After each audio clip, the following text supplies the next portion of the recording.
Hi, George Rogers here. In this next set of videos, I want to share with you some insights that I've gained over the past 25 years of developing educational resources for use in public, private, and homeschool settings. I believe some of these ideas will represent things that you've not thought of in this way before. And I also believe that many of them can help add enjoyment to your role as a teacher and to your child's experiences as a learner. But most importantly, I believe that they can help your child learn some things that perhaps he or she might not have ever learned any other way. So in the words of Dumbledore, tuck in and enjoy.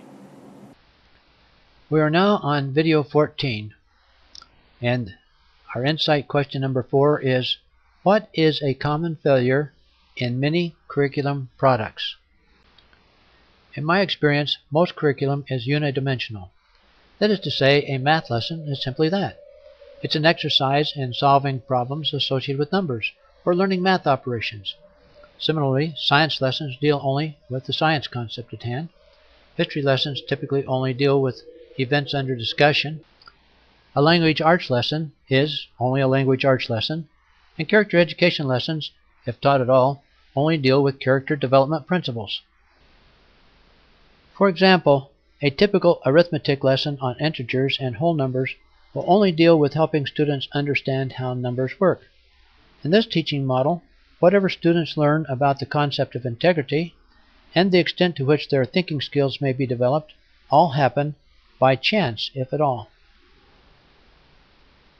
Similarly, a typical lesson on the commutative law of math will only deal with the notion that the value of the equation is not affected by how the numbers are arranged.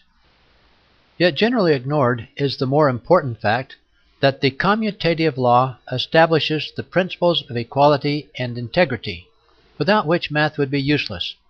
The value of math lies in its assurance of integrity through the condition of equality. The reliance of mathematics on this principle is acknowledged by the designation of whole numbers as integers.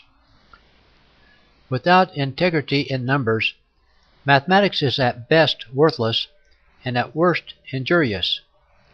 There are many who know how to manipulate numbers, but fail to understand or at least choose to ignore these principles. But on the other hand, manipulation is what we teach. Who is doing much to teach these key principles upon which the foundation of mathematics rests? Again, a reading lesson is typically only a reading lesson, with perhaps some emphasis on comprehension and maybe retention. Certainly the advantages of being able to read and write can hardly be overstated. Ideas are the most powerful things in the world, and the written word is their sacred repository. But this vast repository contains both good ideas and bad ideas.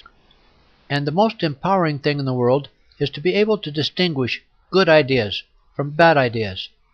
Throughout history, individuals and nations have ruined themselves for want of this ability. So as we teach our children how to read and write, whether at home or at school, it is incumbent upon us to help them not only learn how to distinguish one word from another, but also how to distinguish one idea from another. Good ideas and bad ideas are not mere matters of opinion or cultural convention, but are established by laws embedded in the very fabric of our existence. The laws of human happiness are codified in the laws of nature and are documented in the histories of nations, the daily news, and our own personal experience. So how can we teach our children to recognize these laws and their operations? That is the topic of our next video, number 15. What is character-based learning? If you have found this video helpful and would like to receive the other videos in this series on how to select a homeschool curriculum that's right for you and your child, go to www.homeschoolcurriculumfaq.com. Again, that's homeschoolcurriculumfaq.com. Be sure to tell your friends about us, and thanks for joining in. I look forward to seeing you on video 15.